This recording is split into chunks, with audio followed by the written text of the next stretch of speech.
छात्रों, आज मैं आपको कार्बनिक अभिक्रिया के बारे में बताऊंगा कि कार्बनिक अभिक्रियाएं किस प्रकार से होती हैं और ये कितने प्रकार की होती हैं। तो देखें ऑर्गेनिक रिएक्शंस।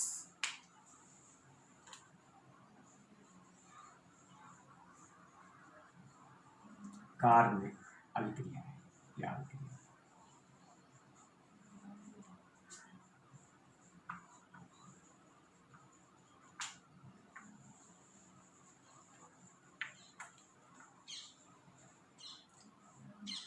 कार्बनिक अभिक्रियाएं कैसे होती हैं, तो पहले आप समझिए। जैसे कि आप लोगों को पता है कि हमारे अभिकारक पदार्थ होते हैं और अभिकारक पदार्थ क्रिया करके क्या देते हैं, प्रोडक्ट देते हैं। अब अभिकारक पदार्थ हैं, उसमें एक कार्य करता है बेस का। बेस कहते हैं आधार को। किसे कहते हैं? आधार। बेस किसे कहते हैं? आधार। आधार पर अटैकिंग रीजेंट,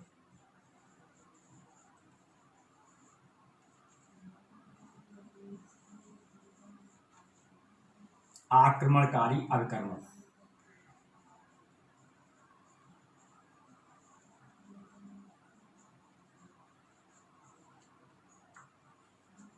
तो कार्बनिक अभिक्रिया किस प्रकार से होती है? जो हमारे अभिकारक पदार्थ होते हैं उसमें एक बेस का कार्य करता है। क्या होता है? अटैकिंग रीजेंट, आक्रमणकारी अभिकर्मक। आक्रमणकारी अभिकर्मक जब बेस पर आक्रमण करता है, अटैकिंग रीजेंट क्या करता है? बेस या आधार पर क्या करता है? आक्रमण करता है, जिससे हमारे पुराने बंध टूटते हैं, जिसके परिणाम स्वरूप पुराने बंध टूटते हैं और नए बंधों का निर्माण होता है, जिसके परिणाम स्वरूप हमें क्या प्राप्त होते हैं? प्रोडक्ट प्राप्त होते हैं,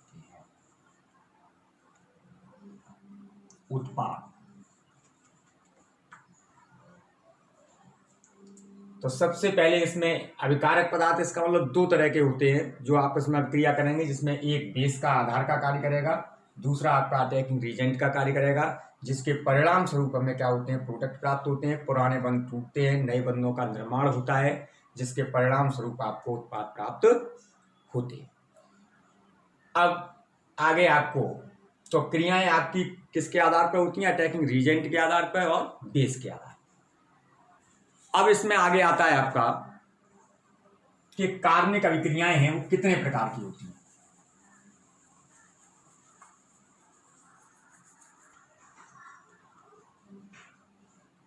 कार्बनिक अभिक्रियाएं के प्रकार, कार्बनिक अभिक्रियाओं के प्रकार, टाइप्स ऑफ ऑर्गेनिक रिएक्शन।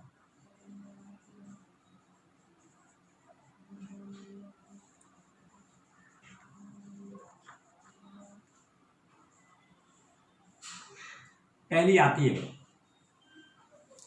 योगात्मक अभिक्रियाएं।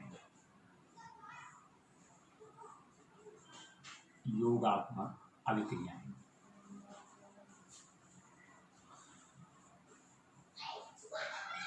या अंग्रेजी में कहते हैं एडिशन रिएक्शन।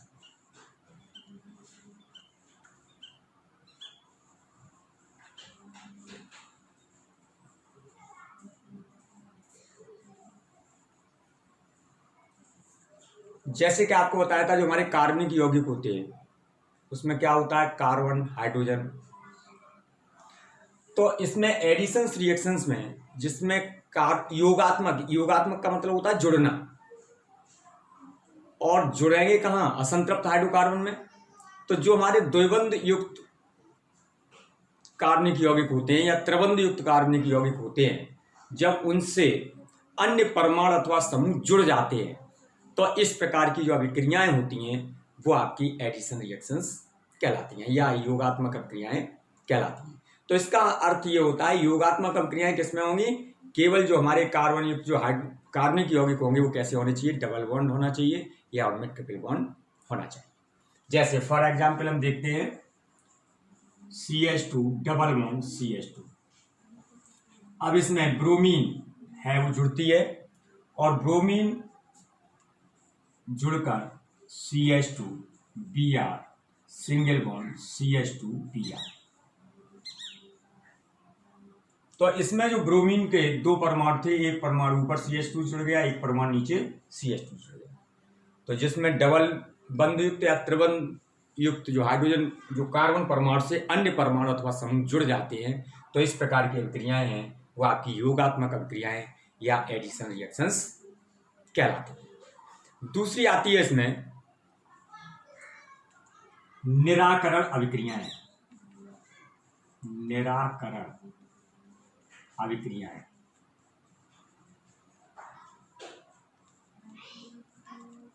इन्हें अंग्रेजी में कहते हैं एलिमिनेशन रिएक्शन। एलिमिनेशन रिएक्शन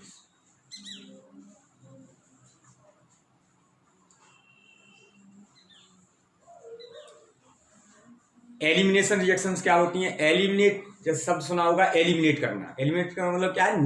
निकाल देना। तो निराकरण अभिक्रियाएं क्या कौन सी होती हैं? वे अभिक्रियाएं जिनमें कार्बन परमाणु से संयुक्त परमाणु अथवा समूह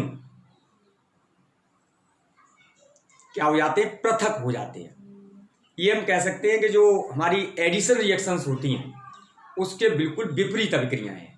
उसके क्या है? बिल्कुल विपरीत है। योगात्मक अभिक्रियाओं क्या है? अन्य परमाणु अथवा समूह जुड़ते हैं आके कार्बन परमाणु से, और इसमें कार्बन परमाणु से अन्य परमाणु अथवा समूह क्या हो जाते हैं? अलग हो जाते हैं, एलिमिनेट हो जाते हैं। जैसे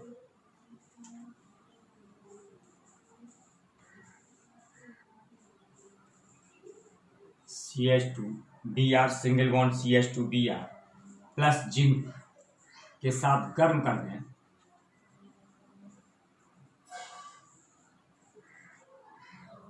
तो यहां पर आपको एथिलीन प्राप्त होती है। CH2 डबल बॉन्ड CH2, और दोनों परमाणु हैं कार्बन से दोनों जुड़े हुए ब्रोमीन परमाणु वो जिंक के साथ क्रिया करके क्या बनाते हैं? Zinc bromide.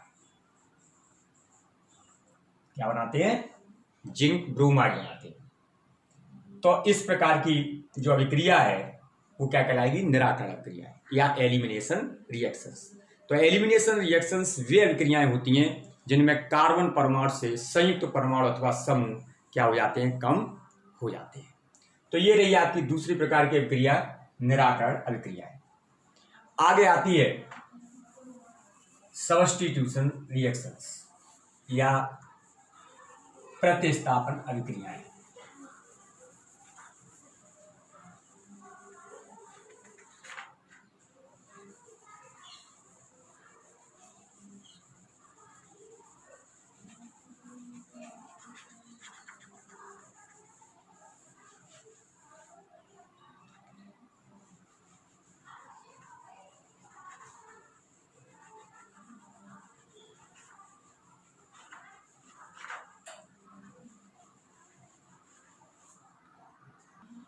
तीसरी अभिक्रिया आती है प्रतिस्थापन अभिक्रिया।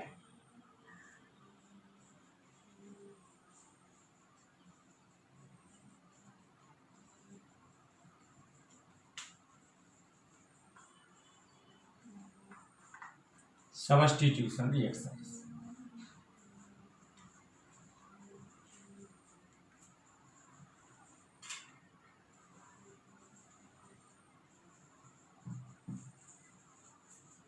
Substitution reactions. सब्स्टिट्यूशन रिएक्शंस को हिंदी में क्या कहते हैं? प्रतिस्थापन अभिक्रिया। प्रतिस्थापन का अर्थ होता है कि किसी का स्थान लेना, आपस में विनिमय करना, एक्सचेंज करना। जैसे इस अभिक्रिया को देखें, मैथिल, ये जब क्लोरीन के साथ अभिक्रिया करता है तो एक हाइड्रोजन परमाणु यहां से हट जाता है और एक हाइड्रोजन ये क्या आ जाता है? Cl। तो इस तरह से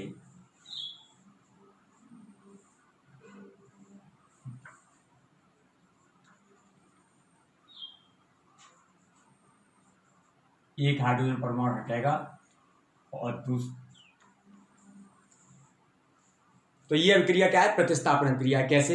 ये हाइड्रोजन परमाणु हटा, ये Cl के साथ चला गया, Cl का एक परमाणु यहां पर आ गया, तो ये क्या हो गया? आपस में एक्सचेंज हो गया, प्रतिस्थापन हो गया। तो ये प्रतिस्थापन अभिक्रियाएं क्या होती हैं? वे अभिक्रियाएं होती हैं जिसमें कार्बन परमाणु से संयुक्त परमाणु अथवा समूह किसी अन्य परमाणु अथवा समूह से प्रतिस्थापित हो जाता है। तो ऐसी अभिक्रियाएं आपकी प्रतिस्थापन अभिक्रियाएं कहलाती हैं। अब ये प्रतिस्थापन अभिक्रियाएं हैं, ये अटैकिंग रीजेंट की प्रकृति पर निर्भर करती हैं, और अटैकिंग रीजेंट की प्रकृति के आधार पर जो हमारी सब्स्टिट्यूशन रिएक्शंस हैं वो 3 प्रकार की होती हैं। तो पहली आती है nucleophilic substitution reaction. Nucleophilic substitution reactions.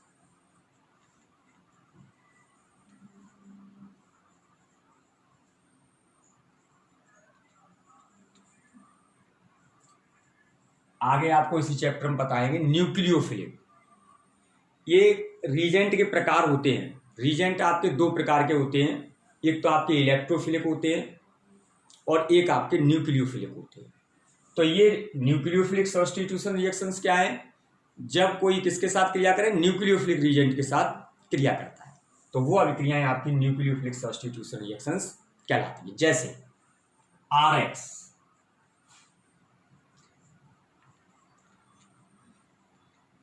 NU क्या है? न्यूक्लियोफिलिक रीजेंट है, तो ये क्रिया करेगा और आपको बनाएगा RNU,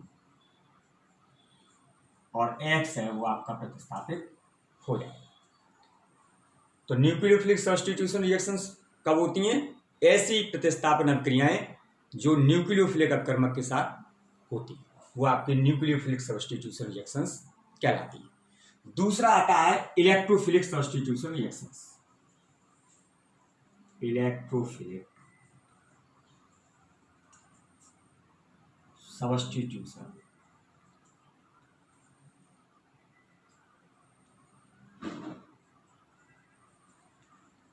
रिएक्शंस। इलेक्ट्रोफिलिक, ये भी क्या होता है? रीजेंट होता है। इलेक्ट्रोफिलिक रीजेंट जो क्या करते हैं? इलेक्ट्रॉन के प्रति अपना आकर्षण रखते हैं, या हम कह सकते हैं कि इलेक्ट्रोफिलिक अभिकर्मक वे अभिकर्मक होते हैं जिनके पास इलेक्ट्रॉन युग्म की क्या होती है? कमी होती है। तो देखें इसमें, जैसे कि आपकी कोई A और B सिंगल बॉन्ड है, तो यहां पर जब बंध का विदलन होगा हेट्रो, जो बंध टूटते हैं इसी चैप्टर में आपको आगे पढ़ाएंगे, वो 2 प्रकार से टूटते हैं। एक तो आपका होमोलिटिक विखंडन होता है, दूसरा आपका हेट्रोलिटिक विखंडन होता है। तो इसमें हेट्रोलिटिक विखंडन होगा,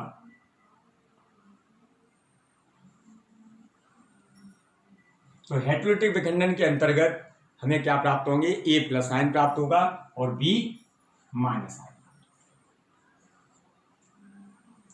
अब इसकी हम अभिक्रिया देखते हैं। मान लो बेंजीन के साथ कराई जाए,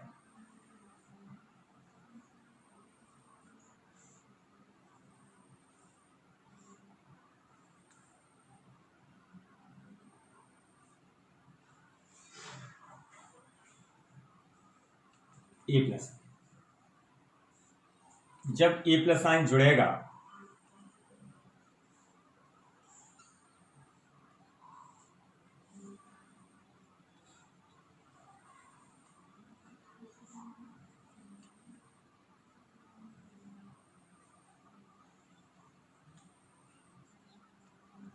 तो ये होगा, ये 3 रेजोनेंस स्ट्रक्चर प्राप्त होंगे इस तरह से।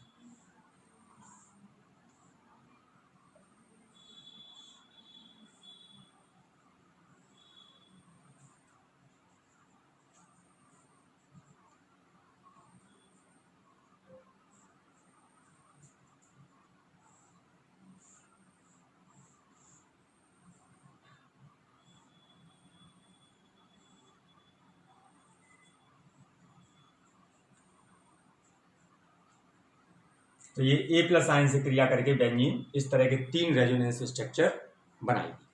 अब इसमें बेस क्रिया करेगा,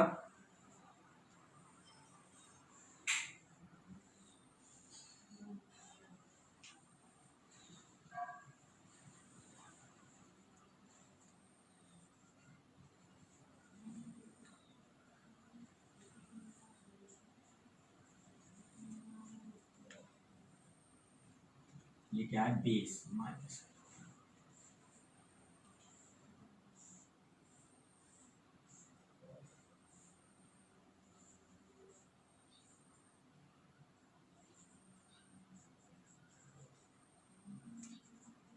तो ये आपका सब्स्टिट्यूशन प्रोडक्ट प्राप्त होगा।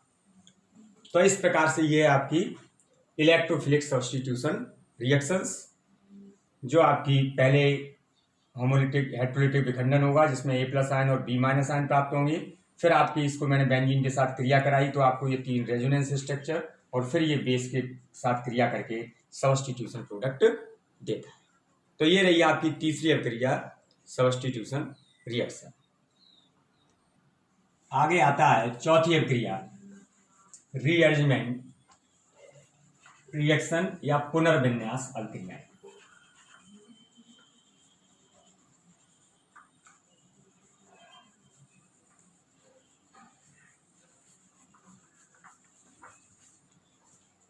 पुनर्विन्यास अभिक्रियाएं।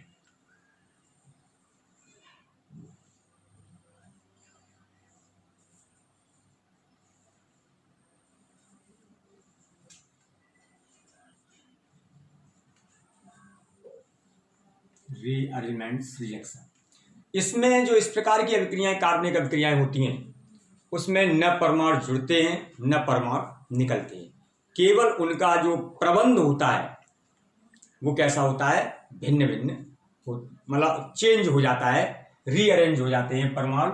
तो देखें जैसे अमोनियम साइनेट है NH4Cl, अमोनियम साइनेट,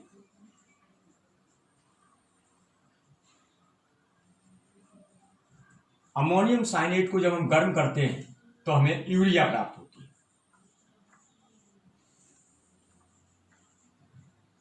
क्या प्राप्त होती है, यूरिया। तो इसमें अगर आप देखें N का 1 और 1 2 परमाणु है, इसमें भी N के 2 परमाणु हैं, हाइड्रोजन के 4 हैं, हाइड्रोजन के 4 हैं, और 1 C का और 1 O का, इधर भी क्या है, परमाणु बराबर है, केवल बंधों का जो प्रबंध है वो क्या हो जाता है, परिवर्तित हो जाता है। तो आप आज इसमें केवल ये कार्बनिक अभिक्रियाएं जो होती हैं वो 4 प्रकार की होती हैं, आपको बताई योगात्मक अभिक्रियाएं, प्रतिस्थापन अभिक्रियाएं, निराकरण अभिक्रियाएं, और चौथी आपको बताई पुनर्विन्यास अभिक्रियाएं। तो कार्बनिक अभिक्रियाएं आपको बताई थी किस तरह से होती हैं, बंध टूटते हैं, नए बंधों का निर्माण होता है, और जब अटैकिंग रीजेंट है वो बेस पर आक्रमण करता है। तो कल आपको नेक्स्ट वीडियो में बताएंगे कि बंध हमारे किस तरह से टूटते हैं और जो रीजेंट होते हैं वो कितने प्रकार के होते हैं। आज केवल इतना ही, धन्यवाद।